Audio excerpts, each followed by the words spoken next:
Hello friends, welcome back to my channel. আবার একটা new video নিয়ে চলে আসলাম। আশা করি আপনারা সবাই সুস্থ আছেন, ভালো আছেন। আপনারা সুস্থতা কামনা করে নিউ একটা ফেস ভিডিও শুরু করলাম। তো এখন বাজে প্রায় 10টা। সকাল থেকে ব্লগটা স্টার্ট করি নাই। সকালে উঠে স্নান কমপ্লিট হয়ে গেছে, বাসি কাজ হয়ে গেছে। তো এখন সকালে খাওয়ার হবে। আর এখানে মনাই সোনাকেও খাইয়ে দিয়েছি। মনাই সোনা আজকে অনেকটা লেটে ঘুম থেকে উঠেছে। সব কিছু হয়ে গেছে, এতবেলা খাবার বানাচ্ছি। খাবার বানাবো আর রান্নাবান্না বসাবো। তো চলুন কী বানাচ্ছি এবার আপনার সাথে শেয়ার করে, আর পুরো ব্লগটা কন্টিনিউ দেখতে থাকুন।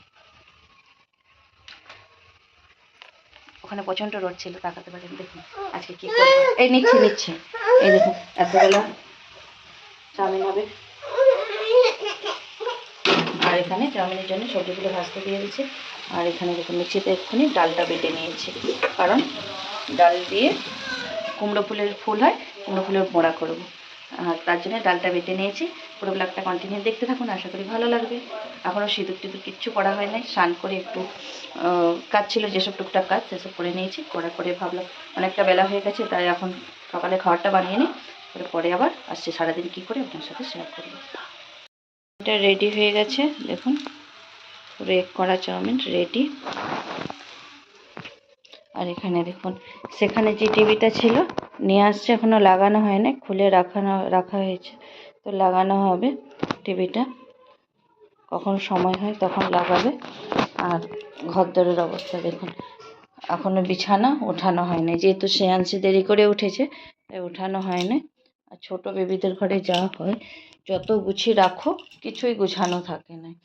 এখানটায় সিন্দিলা সব জামা কাপড়গুলো আমি রাখলে পাট করে রাখি, আর আপনাদের দাদা রাখলে সব এমনি অগুছানো করে রেখে দেয়। কী আর বলবো।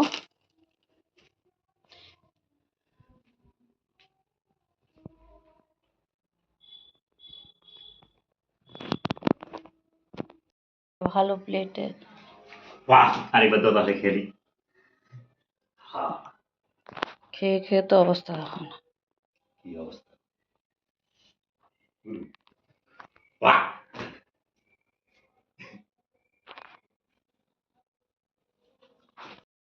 তো সকালে মাছ আসছিল, দেখুন মাছও কিনে নিয়ে আসছে, মানে রাস্তায় পাড়ায় বিক্রি করতে আসছিল। এই দেখুন মাছটার মধ্যে একটা ঠাকায় পারলে সুন্দর।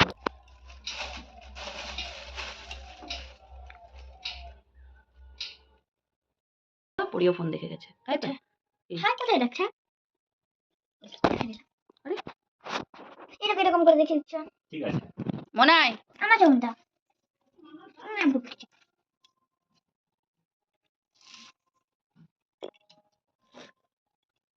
মনাই শোনাই খেয়ে না, শোনাই নাও না, শোনাই আমি খাই নি। শোনাই কি খাচ্ছ, কি খাচ্ছ? বাহ, গুড মর্নিং বলো, গুড মর্নিং। হ্যালো হ্যালো করো। হাই শোনাই করো। হাই। তুমি করেছ? বাবা পুরো অন্ধকার রে।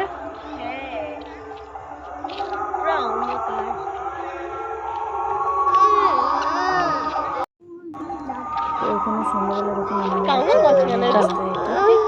মনে শোনা ঘুম থেকে উঠেছিল, তো আঙুল ধরো। তারপরে সন্ধে হয়ে গেছে, তো সন্ধ্যেবেলা ঘরে এসে দেখুন এখানে চা বানিয়েছিলাম।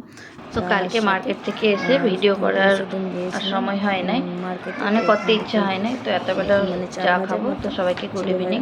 আর কালকে মার্কেট থেকে কি নিয়ে আসছি সেটা দেখাবো। আর চলুন আগে চাটা খেয়ে নেই। আর এগুলো হচ্ছে চাল ভাজা, কিনে নিয়ে আসছিলাম ধনতেরাসের দিন, মার্কেটে গিয়েছিলাম তখন কিনে নিয়ে আসছিলাম। আর দেখুন যে কালকে যে শাঁখাটা পরেছি কেমন হয়েছে অবশ্যই জানাবেন। শাঁখাটা খুব সুন্দর লাগছে, শাঁখাটা সাথে যে এই নোয়াটা পরেছি, এই সরু নোয়াটা দেখতে পাচ্ছেন, ওইটা পরেছি। আর বিয়ের যে নোয়াটা ছিল তো সেটা ক্ষয়ে গেছে, অনেক দিন হয়ে গেছে। চাল ভাজাগুলো কিন্তু খেতে কিন্তু দারুণ লাগে। তো এখানে তারপরে দেখুন চা আর এগুলো খাওয়ার পরে তারপরে রাত্রে খাওয়া দাওয়া সেরে নিয়েছি। রাত্রে খাওয়া দাওয়া সেরে তারপরে এখানে দেখুন বেরিয়ে পড়েছে আমাদের ওখানে, যেহেতু জগদ্ধাত্রী পুজো হচ্ছে তাই জগদ্ধাত্রী মেলা দেখতে যাওয়ার জন্য।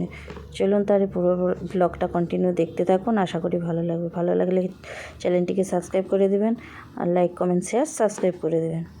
চলবো আর তাহলে চলুন আমার সাথে আমাদের গ্রামে কেমন পুজো হয় পুরো ব্লগটা কন্টিনিউ দেখতে থাকুন। এখন থেকে ব্লগটা শুরু করুন। Welcome back to my channel, পুরো ভিডিওটা দেখতে থাকুন। চলুন।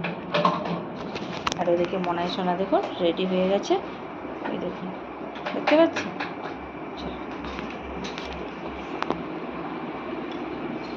ওই বাবা কি চাবি নিয়েছে জিজ্ঞাসা করতো। ওই আসো আসো আসো।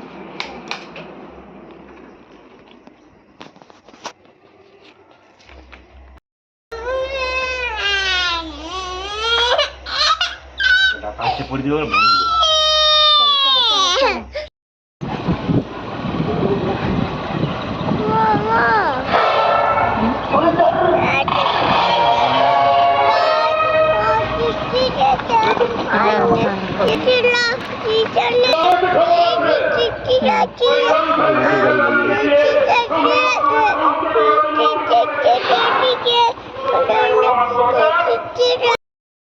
আর এখানে দেখুন মেলা দেখতে চলে গেছি। তো এখানে ভিডিও করছিলাম বলে আপনার দাদা বলতেছে যে সবাই তোমাকে দেখবে, এতবেলা এত রাত্রি 12টার সময় এসে ভিডিও করতেছো, তার জন্য এখানে রাগারাগি এমনিতে ঘর থেকে বেরোনোর সময় রাগারাগি হয়ে গিয়েছিলো। তারপরে ওখানে যেও রাগারাগি হয়েছিল, হয়ে যাওয়ার কারণে আমরা আলাদা দাঁড়িয়েছিলাম সিন্ধিলা সিয়ান্সি, আমি আর আপনার দাদার সাথে দাঁড়াই নাই। আর একটুখানি বাড়ি থেকে মানে কি জোর 2-3 মিনিট লাগে, তাও ভাবলাম বাইকে করেই যাই। ঠান্ডাও হালকা হালকা ঠান্ডাও পড়ে গিয়েছিলো বাড়িতে। আর এখানে যাত্রাটা কিন্তু সত্যিকারের সুন্দর হয়েছিল। মানে কোথাও বেরানোর আগে গন্ডগোল হবেই, সেটা কাদের মধ্যে হয় একটু কমেন্ট করে জানাবেন। আমাদের তো হতেই থাকে গন্ডগোল কোথাও বেরানোর আগে।